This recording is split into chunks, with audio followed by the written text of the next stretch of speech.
నమస్తే, welcome to Suman TV. మనం మాట్లాడబోతున్నాము ఒక పబ్లిక్ సెక్టర్ బ్యాంక్ యూనిట్ గురించి. అది పిఎస్యు బ్యాంక్. ప్రైస్కి చిన్నదే అయినా తిట్టమైన బ్యాంక్ రిటర్న్స్ ఇవ్వడంలో మాత్రం.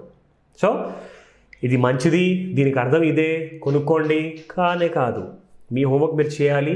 మీకు ఒక ఎడ్యుకేషనల్ పర్పస్గా ఒక అవేర్నెస్ క్రియేట్ చేయాలి. సో దట్ మీరు నేర్చుకోవచ్చు, మీరు మంచి ప్రాఫిట్ చేసుకుంటే మాకు అంతే సంతోషం.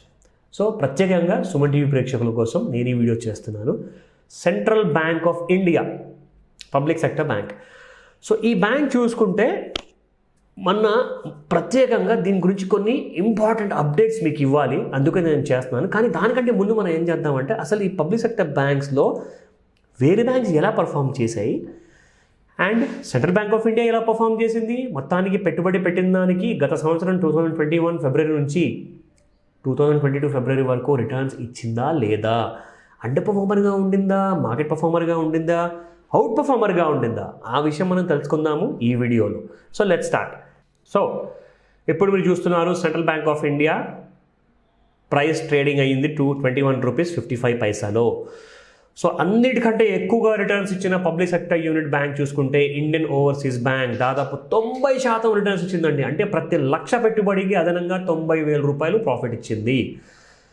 కెనరా బ్యాంక్ 70,000 రూపాయలు ప్రాఫిట్ ఇచ్చింది. ఐడిబిఐ బ్యాంక్ 67,000 రూపాయలు ఇచ్చింది. ఇండియన్ బ్యాంక్ 65,000 రూపాయలు ప్రాఫిట్ ఇచ్చింది. ఎస్బీఐ బ్యాంక్ 57,000 ప్రాఫిట్ ఇచ్చింది. సెంట్రల్ బ్యాంక్ ఆఫ్ ఇండియా 52%, అంటే 52,000 ప్రాఫిట్ ఇచ్చిందండి ప్రతి లక్ష ఇన్వెస్ట్మెంట్కి. నా union bank 42,000, bank of Baroda 38% returns. Maharashtra bank of Maharashtra చూసుకుంటే మహా bank 34% returns. Punjab and Sindh bank 25% returns. PNB ఇది కూడా పంజాబ్ నేషనల్ బ్యాంకే, మరి ఇది దాదాపు ఓన్లీ 7% రిటర్న్సే ఇచ్చింది. బ్యాంక్ ఆఫ్ ఇండియా 4% రిటర్న్స్ ఇచ్చింది. యూకో బ్యాంక్ అడగండి బాబు 1% ఇచ్చింది. Very bad and very sad. So ఇప్పుడు మనం మాట్లాడుకుంటున్నాము సెంట్రల్ బ్యాంక్ ఆఫ్ ఇండియా గురించి. ఆ ముఖ్యమైన అప్డేట్ ఏంటంటే ఈ స్టాక్ ఏం జరిగిందంటే according to the weekly chart చూసుకుంటే బుల్ జర్నీ అగైన్ ఒకవేళ స్టార్ట్ అవ్వాలి అనుకుంటే ఈ స్టాక్ 30 రూపాయలు దాటాల్సిందే. అప్పటిదాకా ఈ స్టాక్ 26 లేదంటే కైండ్ ఆఫ్ ఆ రేంజెస్లోనే ఉంటుంది. 26, 22లో స్ట్రాంగ్ సపోర్ట్స్ ఉన్నాయి. 22 రూపీస్ దిగిపోయిందా 18 రూపాయల వరకు వస్తుంది. అండ్ 18 దిగిపోయిందా చాలా వీక్ అయిపోతుంది. 8 రూపాయలకి వెళ్ళొచ్చు, ఎక్కడికైనా వెళ్ళొచ్చు, 80 పైసలు కూడా వెళ్ళొచ్చు. సో అది వెయిట్ చేసి చూడాల్సింది. కానీ ఈ స్టాక్ 22 రూపీస్ అండ్ 26 రూపీస్ పైన ట్రేడ్ అయితేనే, 22 రూపీస్ పైన ట్రేడ్ అయితే మైల్డ్లీ బుల్లిష్, 26 రూపీస్ పైన ట్రేడ్ అయితే గుడ్ బుల్లిష్నెస్. టార్గెట్స్ అప్పుడు 30 అండ్ 36 రూపాయలు నెక్స్ట్ 1 ఇయర్లో 2023 ఫిబ్రవరి లోపల. సో ఇది దీని పరిస్థితి. కానీ ఇంకొక ముఖ్యమైన విషయం సెంట్రల్ బ్యాంక్ ఆఫ్ ఇండియా గురించి మీకు చెప్పాలి. అది ఏంటంటే థర్డ్ క్వార్టర్లీ రిజల్ట్స్ చూసుకుంటే Q3లో చూసుకుంటే అక్టోబర్, నవంబర్, డిసెంబర్ నెలలో ఈ బ్యాంక్ చాలా మంచి ప్రాఫిట్ చేసుకుందండి.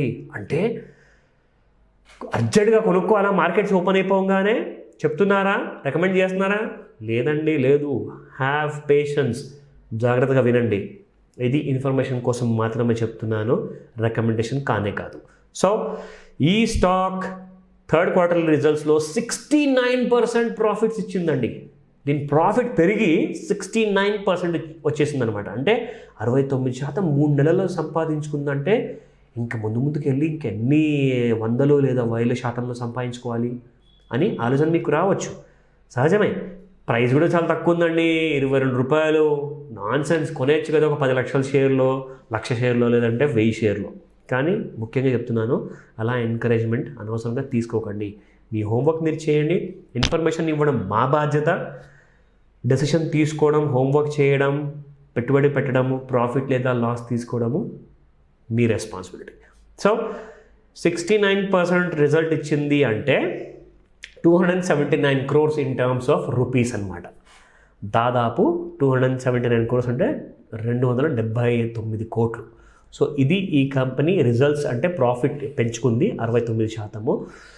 కానీ ఫోర్త్ క్వార్టర్ రిజల్ట్స్ ఎలా ఉండబోతున్నాయి, ఇయర్ ఆన్ ఇయర్ రిజల్ట్స్ ఎలా ఉండబోతున్నాయి అన్నది వెయిట్ చేసి చూడాల్సిందే. స్టాక్ మీరు ఆల్రెడీ కొనున్నారా, లాసుల్లో ఉన్నారా, స్టాప్ లాస్ పెట్టుకుంటారా, ఎగ్జిట్ అవుతారా, కొనని వారు కొందామనుకుంటున్నారా, అది మీరు నిర్ణయించుకోండి.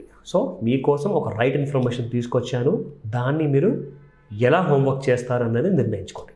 సో మరిన్ని మంచి వీడియోస్తో నేను మీ ముందుకు వస్తానండి. బాయ్.